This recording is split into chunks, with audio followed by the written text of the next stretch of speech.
नमस्ते। आज हम सीखने जा रहे हैं पद्मासन, जो बहुत ही महत्वपूर्ण योग में यह एक आसन है। अधिकतर इस आसन को करने में बड़ी कठिनाइयां हमें देखने को मिलती हैं। हमारा पैर दर्द करने लग जाता है, हम सही से बैठ नहीं पाते।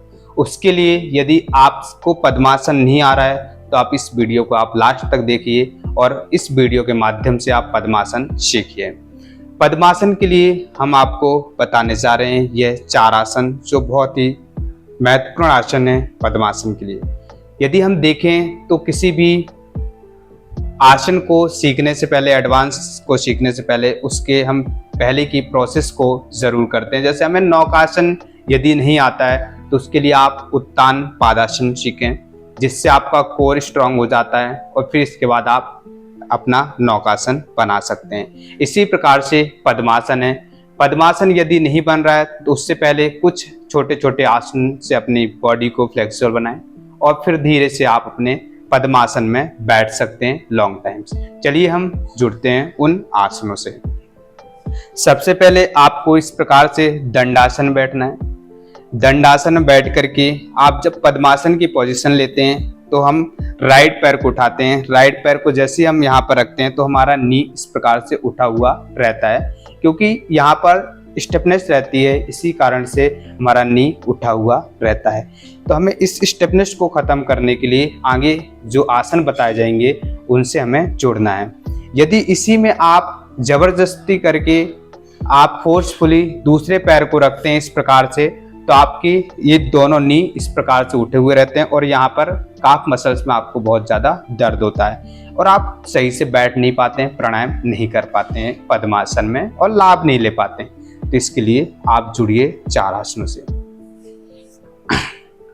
पहला आसन है, आप दंडासन बैठते हैं, बद्ध कौड़ासन, जिसे आप बटरफ्लाई भी कहते हैं।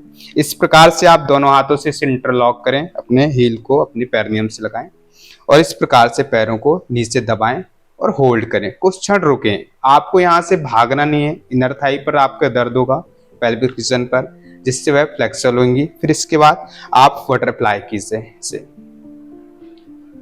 आप ऐसे 5 मिनट से आप इसका अभ्यास कीजिए, जिससे आपकी थाई अच्छे से फ्लेक्सिबल हो जाती है और आप धीरे धीरे स्टेप में बढ़ने लग जाते हैं। अब दूसरा अभ्यास आपको लेट करके करना है। ऐसे आप लेट जाएं, लेफ्ट साइड से करवट लेते हुए बैक साइड से ऐसे लेट जाइए।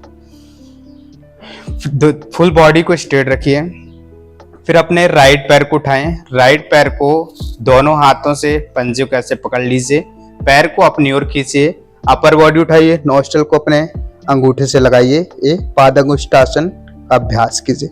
यहाँ पर आपको 5 सेकंड आपको होल्ड करना है, रुकना है, फिर धीरे से रिलैक्स।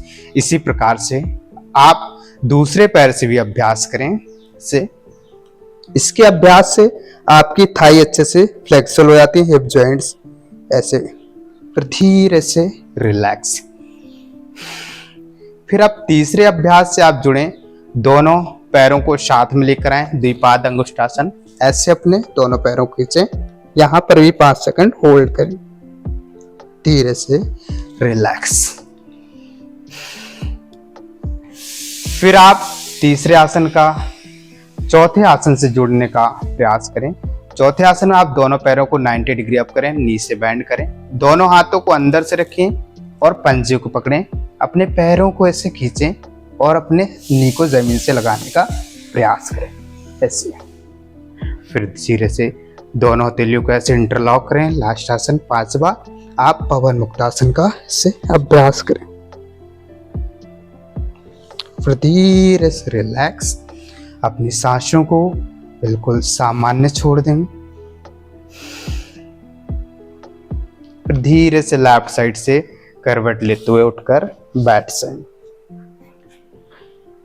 इन 5 आसनों के माध्यम से आप पद्मासन करना सीख जाते हैं।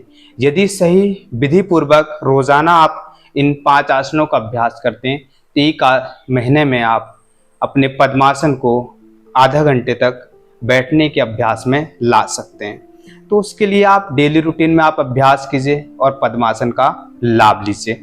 यदि आपकी ऐसे फ्लेक्सिबिलिटी बढ़ जाती है तो आप इस प्रकार से पद्मासन में आराम से, पहले आप दंडासन में ऐसे बैठ जाइए, फिर अपने राइट पैर को उठाइए। पद्मासन का करने का सही तरीका ये है, अपने राइट पैर को उठाकर हील को अपने लेफ्ट जंघा पर रखिए। फिर लेफ्ट पैर को आप उठाइए और राइट हाथ से राइट नी को दबाइए। लेफ्ट से एंकल्स को पकड़िए लेफ्ट पैर के और फिर धीरे से ऊपर चढ़ा दीजिए। यह है आपका पद्मासन। अब पद्मासन में आपकी ये जो नी है ये उठने नहीं चाहिए, आपकी नी ये जमीन पर है, इस प्रकार से आपको बैठना है। पद्मासन के बहुत सारे लाभ हैं। पद्मासन का सबसे पहला लाभ है जो बहुत ही महत्वपूर्ण है कि आपको ध्यान के लिए, जब आप ध्यान करने बैठते हैं, पूजा पाठ करने बैठते हैं, तो आप पद्मासन में यदि पूजा पाठ करते हैं, ध्यान करते हैं, तो उसके आपको लाभ आपके शरीर पर देखने को मिलते हैं। आपका मस्तिष्क अच्छा रहता है, आपके आचार विचार आपके पॉजिटिव रहते हैं, आपका डाइजेशन सिस्टम जो है वह स्ट्रांग रहता है, आपकी स्पाइन एक हेल्दी रहती है, आपको सर्वाइकल स्पॉन्डिलाइटिस, सेल्फ डिस्क जैसी यह प्रॉब्लम्स नहीं होती हैं। यदि इस आसन में हम विधि पूर्वक अपने जो दिनचर्या है उसको हम अगर फॉलो कर रहे हैं, निभा रहे हैं, तो हमें ये प्रॉब्लम्स नहीं होंगी। इसका और दूसरा लाभ ये है कि जब आप पद्मासन में बैठ रहे हैं तो आपका जो ब्लड सर्कुलेशन है वो प्रॉपर, जो अधिक मात्रा में नीचे की ओर फ्लो होता है वो नहीं होता है, आपकी टमी को मिलता है, मस्तिष्क को मिलता है, जिससे आपका टमी, आपकी जो पाचन तंत्र, पाचन शक्ति है वह तीव्र होती है, आपके मस्तिष्क का अच्छे से विकास होता है, निकट दृष्टि, दूरदृष्टि दोष दूर हो जाते हैं। और दूसरा, आप इस आसन में प्राणायाम भी करते हैं तो आपको बहुत सारे फायदे इस आसन के देखने को मिलते हैं। इस प्रकार से यह आसन योग में सबसे महत्वपूर्ण आसन कहा गया है। ऐसे इस प्रकार से आप अभ्यास करके इन आसनों का लाभ लें, हमारे YouTube चैनल से जुड़ें और छोटे छोटे आसनों को सीखें। धीरे धीरे आप एडवांस आसन की ओर बढ़ें। धन्यवाद।